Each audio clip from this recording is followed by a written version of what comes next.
सलग दुसऱ्या वर्षाचं दिदींचं हे अमृतमय भागवत ऐकण्याचा आपल्याला येईल.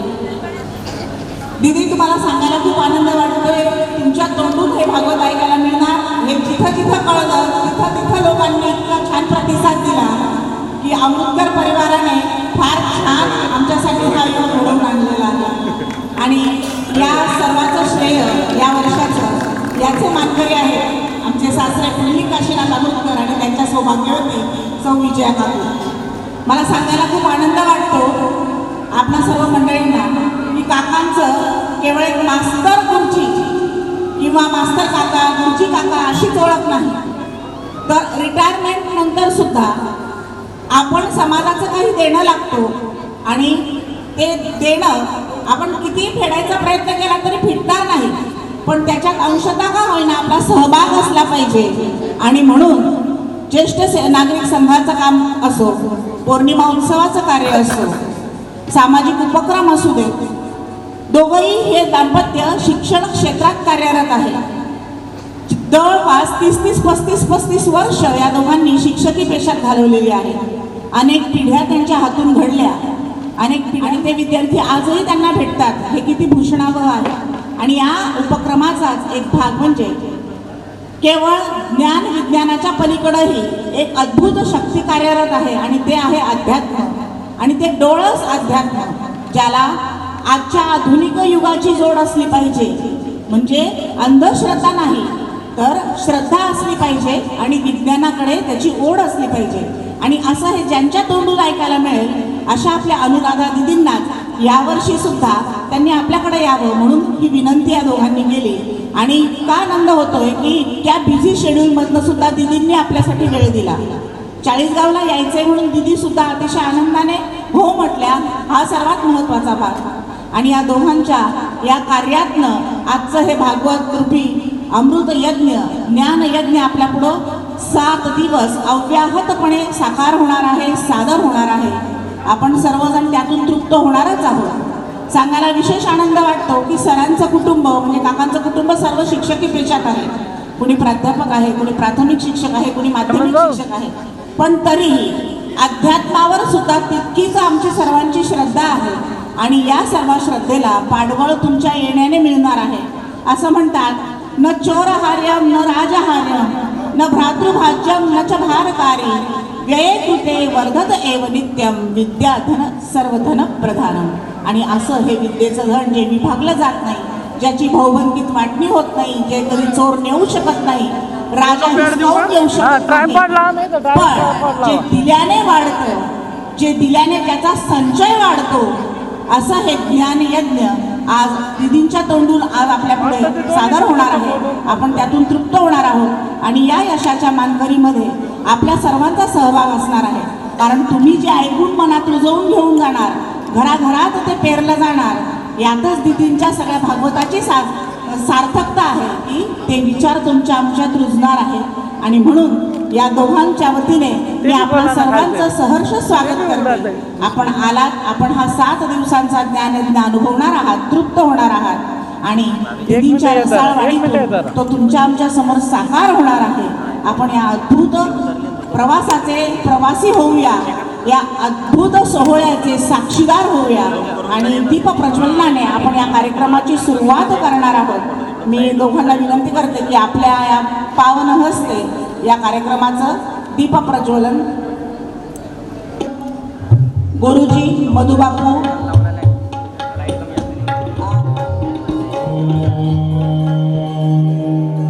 श्री गणनाथं सरस्वती रविशुक्रं बृहस्पति पंचेतान् स्वयं नित्यं भेदवाणी प्रवर्तते.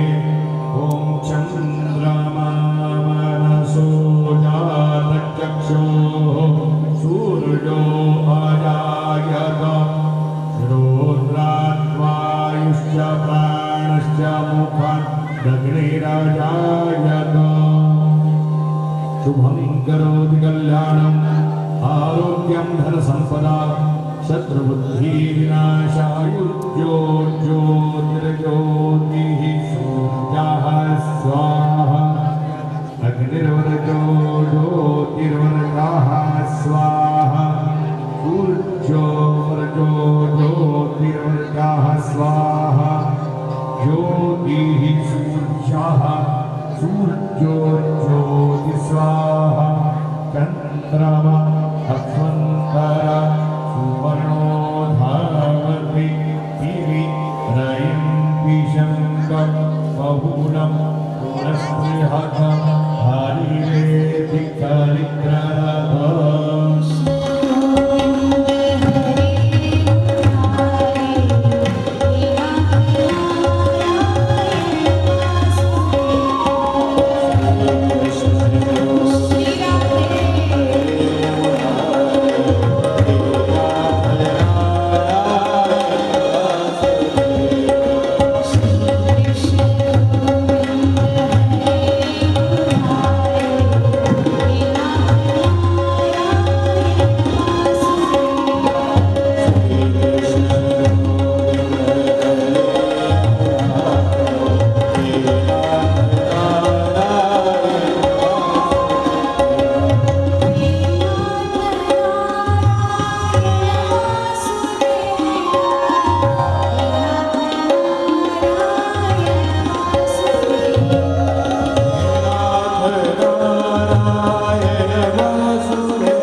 संजीव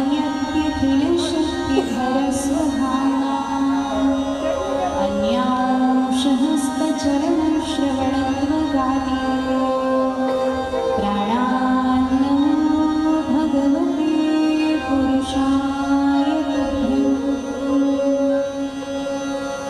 अधरं मधुरं वदनं मधुरं नयनं मधुरं हसितं मधुरं हृदयं मधुरं गमनं मधुरं मधुराधिपते अखिलं वचनं मधुरं चरितं मधुरं वसनं मधुरं मधुरं मधुराधिपते अखिलं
श्रीमद्भागवत भगवान की जय।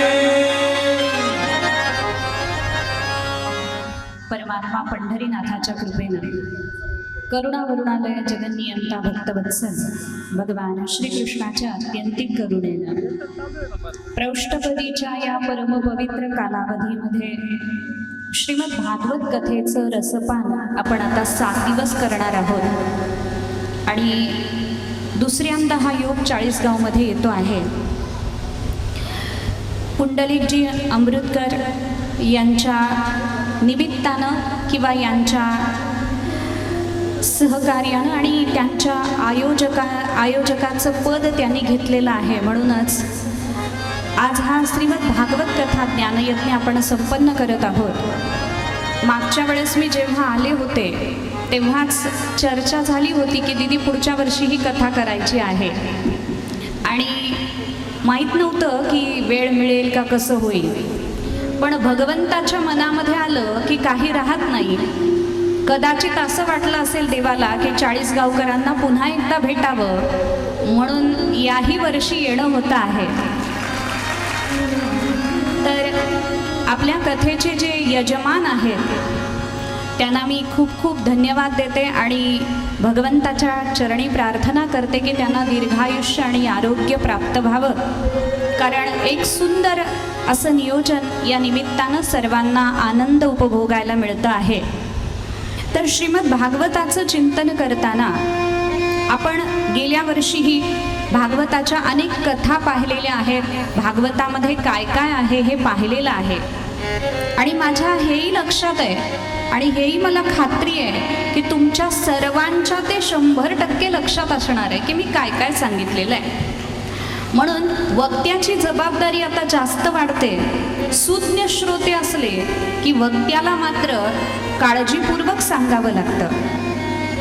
अर्थातच आपण सांगणारे कोणी नाहीये, झाडाचेही पान हाले त्याची सत्ता. भगवंताच्या सत्तेनं हे सगळं चालू आहे. मग माणसानं जन्माला येऊन काय वाचावं?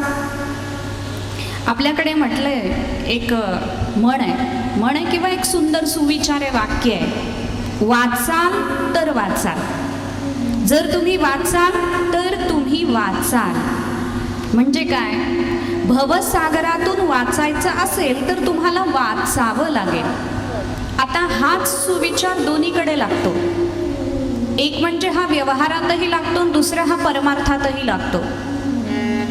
व्यावहारिक ज्ञान मिळायचं असेल तरी आपल्याला वाचावं लागेल आणि पारमार्थिक ज्ञान मिळायचं असलं तरीही आपल्याला वाचावं लागेल. म्हणून माणसानं जन्माला आल्याबरोबर काय काय वाचावं याबद्दल आपल्याला शास्त्रकार सांगतात. एक आहे ते वैदिक प्रस्थान. वैदिक प्रस्थान म्हणजे ब्रह्मसूत्र, उपनिषद आणि गीता भाष्य याला वैदिक प्रस्थान म्हटलेलं आहे. मनुष्यानं ज्याची बुद्धी कुशाग्र आहे, सूक्ष्म आहे, स्थिर आहे, अणुसारखी एकदम सूक्ष्म आहे, टोकदार, त्याला अणुसारखी त्याच्यामध्ये सूक्ष्मता ग्रहण करण्याची ताकद आहे, सामर्थ्य आहे, अशा माणसाने काय करावं? म्हणे ब्रह्मसूत्र, उपनिषद, गीता भाष्य वाचावं. म्हणे एवढं सामर्थ्य नाही हो, बुद्धी थोडी जड आहे. मग काय करायचं? अशा जड बुद्धीच्या लोकांनी म्हणे पौराणिक प्रस्थान वाचावं. म्हणजे काय काय वाचावं? म्हणे महाभारत वाचावं, त्यानंतर रामायण वाचावं आणि तिसरं भागवत वाचावं. म्हणे भागवत, रामायण आणि महाभारतही वाचण्याची बुद्धी नाही आहे, संस्कृत येतच नाही आहे, संस्कृतचा काही काना मात्रा सुद्धा कळत नाही अशी अवस्था आहे. त्यांनी काय करावं? म्हणे त्यांनी संतोक्त प्रस्थानत्रयी वाचावी. म्हणजे काय वाचावं? ज्ञानेश्वरी वाचावी, गाथा वाचावा, नाथ भागवत वाचावं. मग एखाद्याला वाचताच येत नाहीये, संस्कृत जाऊ दे, मराठी येत नाहीये आणि वाचताच येत नाहीये, मग अशाने काय करावं? म्हणे अशाने उत्तम श्रोता होण्याचा प्रयत्न करावा. जो उत्तम श्रोता होतो त्याच्या उद्धाराची काळजी भगवंताला असते. कारण नवविधा भक्तीपैकी पहिली भक्ती आहे श्रवण. श्रवणम कीर्तनम विष्णोः स्मरणम पादसेवनम अर्चनम वंदनम दास्यम सख्यम आत्मनिवेदनम. म्हणून पहिली भक्ती आहे श्रवण आणि आपल्याला ते श्रवण जर घडलं तर परमात्मा कळू शकतो. म्हणून आपण पौराणिक प्रस्थानत्रयीचा विचार म्हणजेच त्यापैकी एका ग्रंथाचा विचार, श्रीमद भागवत ग्रंथाचा विचार करणार आहोत. मग कसं आहे हे भागवत? मग आपण मागच्या वेळेस पाहिलंय, यत्र ज्ञान विराग भक्ती सहितम, ज्ञान, भक्ती आणि वैराग्यानं भरलेलं भागवत आहे. पण या भागवताकडे लोकदृष्टीनं पाहिलं तर भागवत एक शास्त्र आहे. शास्त्र कशाला म्हणायचं? आपण म्हणतो शास्त्रात असं सांगितलंय, शास्त्रात तसं सांगितलंय, पण शास्त्र म्हणजे काय? अक्षरांचा समुदाय, वाक्यांचा समुदाय म्हणजे शास्त्र नाहीये. प्रवृत्तिर्वा निवृत्तिर्वा नित्येन कृतकेन वा पुंसां येनोपदिश्येत तत्शास्त्रमभिधीयते. माणसानं काय करावं आणि काय करू नये हे जे शिकवतं त्याला शास्त्र म्हणतात. म्हणून लोकदृष्टीनं पाहिलं तर भागवत एक शास्त्र आहे जे आपल्याला काय करावं आणि काय करू नये ते शिकवणार आहे. पौराणिकांच्या दृष्टीनं पाहिलं तर ते एक महापुराण आहे. महापुराण का आहे भागवत हे द्वितीय स्कंदामध्ये आपल्याला लक्षात येतं. याच्यामध्ये 10 लक्षणं आहेत, पुराण लक्षणं, म्हणून याला महापुराण असं म्हटलं जातं. एखादा वेदांती असेल, त्या वेदांत्याला विचारलं भागवताकडे तुम्ही कोणत्या दृष्टीने पाहाल, तर ते वेदांती आपल्याला सांगतील भागवत हे ग्रंथ नाहीये नुसता, म्हणे ही परमहंस संहिता आहे. जड भरतासारख्या शुकाचार्यांसारख्या परमहंस मुनींची ही संहिता आहे, म्हणून भागवत श्रेष्ठ आहे. एखाद्या भक्ताला विचारलं तुम्ही कसं पाहाल भागवताकडे, तर भक्त आपल्याला सांगतील आमच्यासाठी भागवत म्हणजे भक्तिगाथा आहे, सात्वत संहिता आहे. म्हणून तर श्रीधराचार्यांना जेव्हा विचारण्यात आलं भागवताकडे तुम्ही कसे पाहाल, तेव्हा त्यांनी सांगितलं भगवत गुण वर्णन प्रधानम भक्तिशास्त्रम भागवतम. भगवंताच्या गुणाचं वर्णन करणारं भक्तिशास्त्र म्हणजे भागवत आहे. एखादा तत्वज्ञानी आहे, त्या तत्वज्ञानानं जर भागवताकडे पाहिलं तर त्याला याच्यामध्ये समाधी भाषा दिसते. शुकाचार्यांनी भागवत म्हणजे नुसत्या गोष्टी नाही सांगितल्या, त्यांना समाधीमध्ये जे जे अनुभवाला आलं ते त्यांनी आपल्या मुखातून प्रगट केलं, म्हणून भागवत ही समाधी भाषा आहे. आणि आपल्यासारखे वारकरी संप्रदायाचे पायीक असणारे, तुळशीची माळ गळ्यात असणारे, त्यांना जर विचारलं हे भागवत म्हणजे तुमच्या दृष्टीनं काय आहे, तर आपण सांगतो, म्हणतो ना ग्रंथ नव्हे हा श्रीकृष्ण. हा ग्रंथ नाहीये, हा साक्षात भगवान श्रीकृष्ण आहे. तेनैव वाङ्मयी मूर्ती ही प्रत्यक्षा वर्तते हरे हे. भगवंताची वाङ्मयीन मूर्ती म्हणजे भागवत आहे. म्हणून भगवंताच्या पूजेचे जे जे नियम आहेत ते सगळे भागवताच्या पूजेचे नियम आहेत, लक्षात घ्या. कारण प्रत्यक्ष भगवान श्रीकृष्णाची आराधना म्हणजे भागवताचं पठण आहे, भागवताचं श्रवण आहे, भागवताचं मनन आहे, निधिध्यासन आहे. मग या भागवताचा श्लोक संग्रह किती आहे, याच्यामध्ये श्लोक किती आहेत, स्कंद किती आहेत. गीतेमध्ये बघा तुम्ही अध्याय असतात, तसं भागवतामध्ये सुद्धा अध्याय आहेत. भागवतामध्ये 335 अध्याय आहेत, 12 स्कंद आहेत आणि 18,000 श्लोक आहेत. एवढं मोठं भागवत आहे. पण 18,000 श्लोक 18,000 श्लोक असं अनेक महात्म्यांकडून ऐकलं होतं. एकदा विचार केला सहज मोजून तरी बघावं. जेव्हा मोजून पाहिले तेव्हा त्याची संख्या भरली 14,615. मग एवढी संख्या भरल्यानंतर 18,000 श्लोक कसं म्हटलं, तर त्यासाठी टीकाकारांनी भाष्यकारांनी म्हटलंय भागवतामध्ये जिथं जिथं शुक उवाच, परीक्षित उवाच, व्यास उवाच असं जे आलेलं असेल ते व्यास उवाच, शुक उवाच, परीक्षित उवाच हे सगळं जर आपण घेतलं आणि भागवताच्या शेवटी एक वाक्य येतं इति श्रीमद्भागवते महापुराणे पारमहंस्यां संहितायाम् इत्येवं प्रत्येकस्कन्दस्य प्रत्येकाध्यायस्य चान्ते अवलोक्यमानं विशेषणमस्य श्रीमद्भागवत परमहंस संहिता इत्यन्वर्थकं नामधेयम् आदरेण सूचयति. इति श्रीमद्भागवते महापुराणे. मग कोणत्या स्कंदातला हा अध्याय आहे, कोणता हा अध्याय आहे, त्या अध्यायाची संख्या वगैरे त्याच्यामध्ये सांगितलेली असते. हे जर सगळं आपण धरलं तर मात्र 11,000 होते असं आपल्याला पाहता येतं. वल्लभाचार्यांनी याची संख्या अध्यायांची आणखी थोडी मांडली, 3 अध्याय कमी मानले. त्यांनी का कमी मानले, म्हणे ब्रह्ममोहन जी लीला आहे ती त्यांनी प्रक्षिप्त मानली, म्हणून त्यांनी 331 अध्याय मानले असंही वर्णन येतं. हरिसुरी आणि वीर राघवाचार्य नावाचे एक भागवतावरचे भाष्यकार झाले, त्यांनी 332 अध्याय मानले.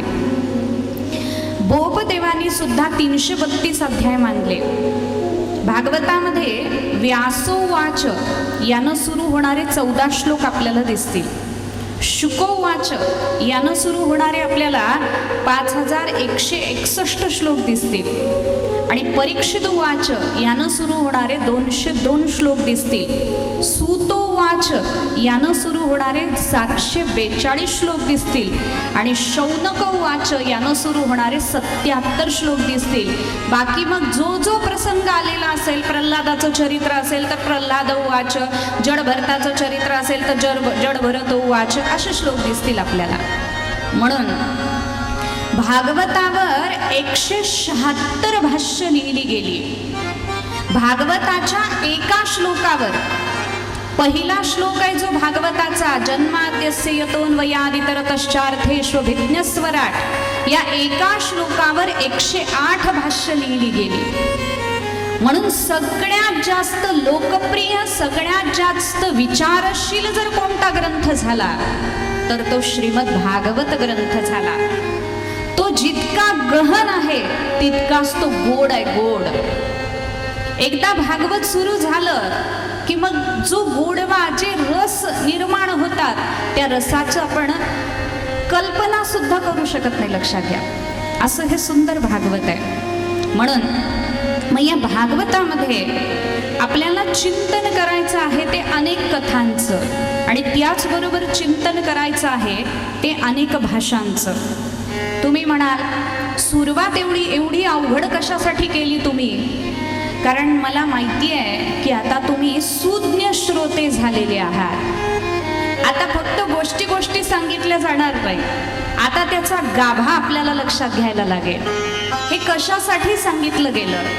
आजच्या भाषेत आपल्याला काय करायचं या 7 दिवसामध्ये? कथा तर ऐकायची, भरपूर नामसंकीर्तन करायचंय, भरपूर नृत्य करायचंय, भरपूर आनंद घ्यायचा आहे.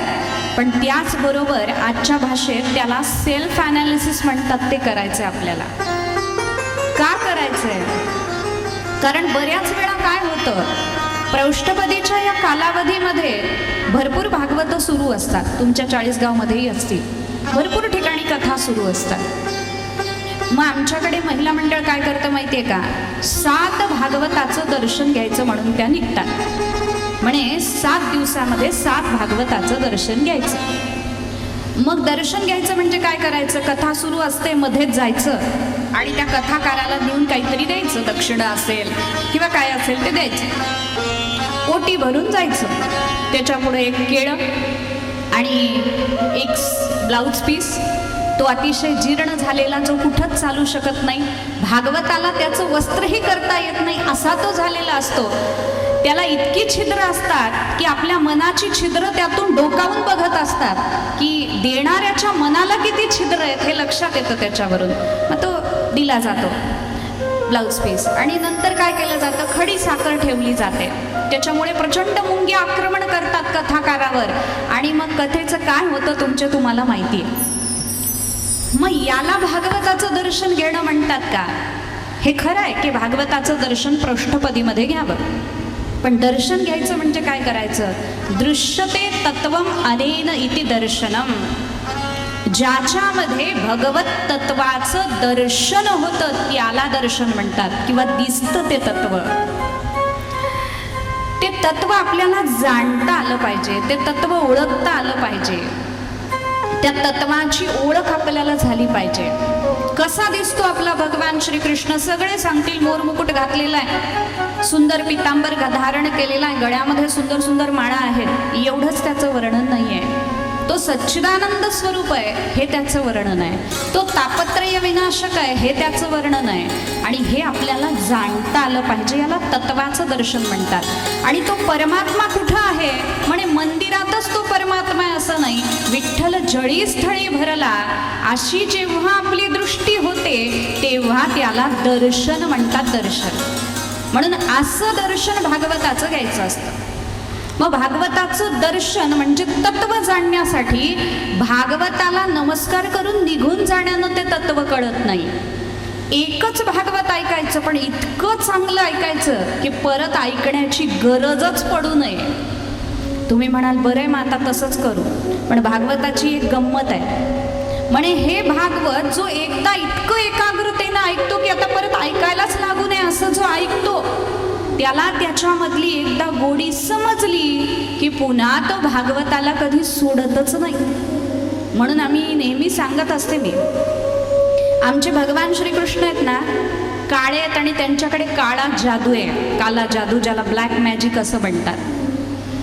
तो ब्लॅक मॅजिक जसा भगवान श्रीकृष्णाकडे आहे तसा भागवताकडे सुद्धा आहे.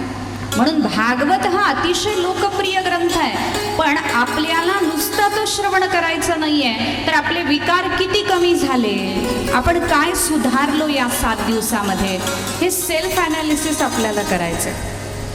एक फिलॉसॉफर होऊन गेले टॉल्स्टॉय नावाचे, खूप मोठे छान त्यांच्या बायोग्राफीमध्ये त्यांनी असं लिहिलं आहे, त्यांच्या आत्मचरित्रामध्ये त्यांनी असं लिहिलं आहे की म्हणे, मी शिक्षक होतो आणि मी सगळ्या विद्यार्थ्यांना शिकवायचो.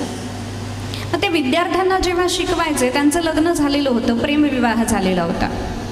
आणि प्रेमविवाह झाल्यानंतर पहिल्यांदा ते गोडच वाटतं, म्हणजे ज्यांचा झाला असेल त्यांना ते चांगलं लक्षात येईल. किंबहुना ज्यांचा प्रेमविवाह नाही झाला, अरेंज मॅरेज झालंय, त्यांनाही पहिल्यांदा बरंच वाटतं, सुखच वाटतं.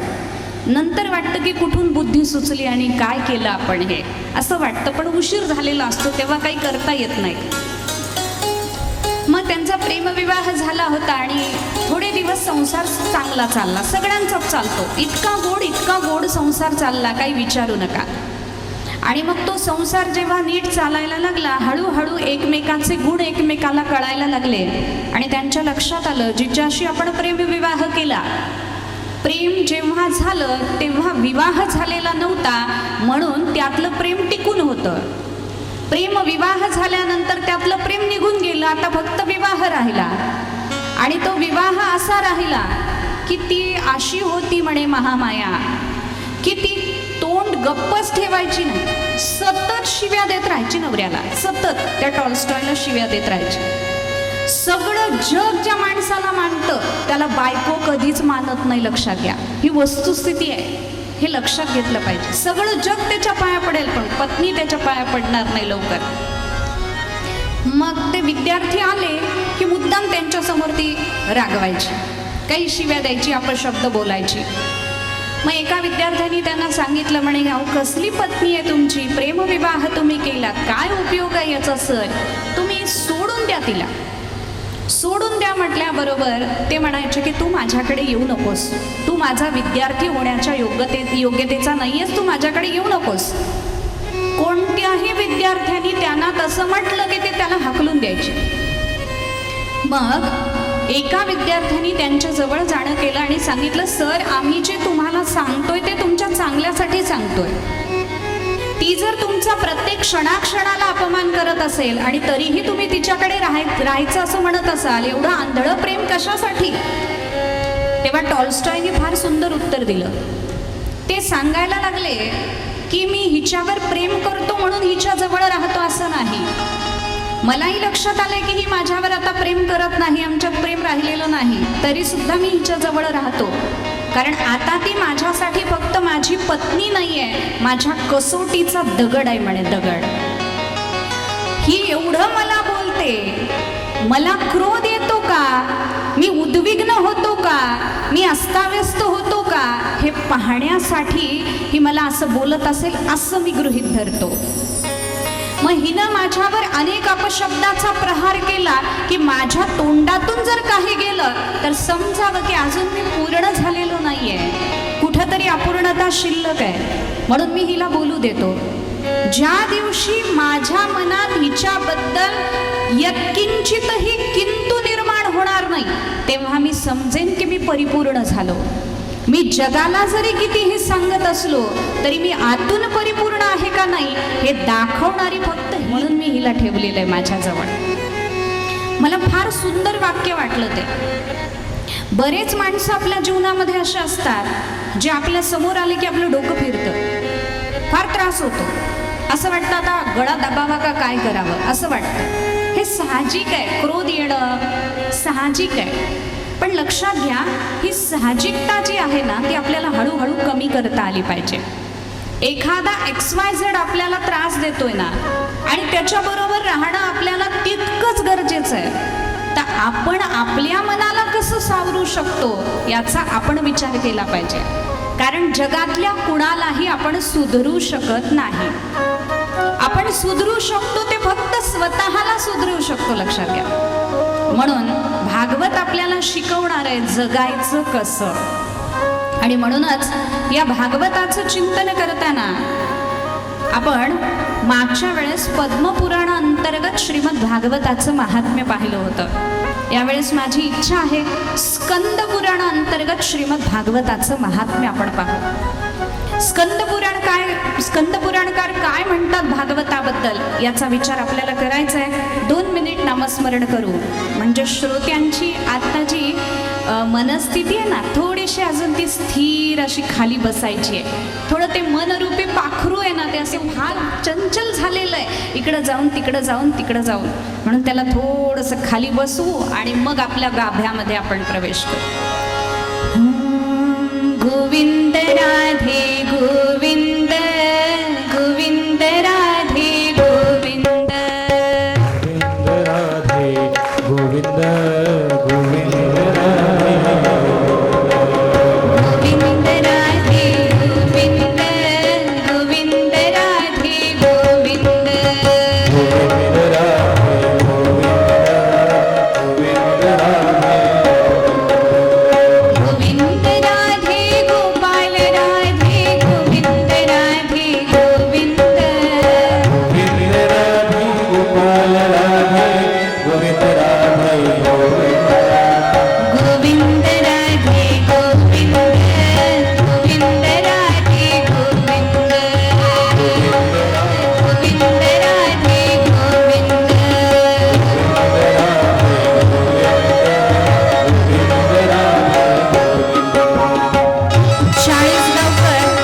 चाळीसगावकर विसरले का हो? विसरले नाहीत ना? हा, आता मला वाटतंय की तुम्ही जागे आहे.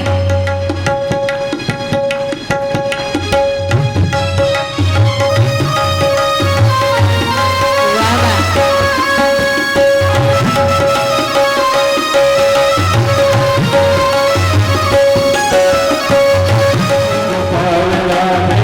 गोविंद राधे गोविंद राधे गोपाल राधे गोविंद राधे गोविंद, गोविंद राधे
श्रीमद भागवताचं महात्म्य जे स्कंदमध्ये महात्मा आलेलं आहे. व्यासजी म्हणतात,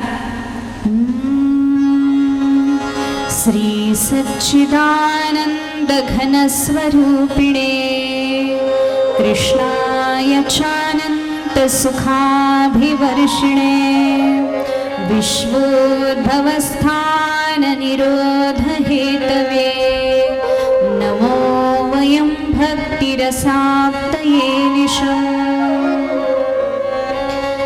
स्कंद पुराणकार म्हणतात, जे सच्चिदानंद स्वरूप आहेत, आणखी कसे आहेत म्हणे, अनंत सुखाय वर्षिणे, अनंत सुखाचा वर्षाव करणारे जे आहेत, विश्वाची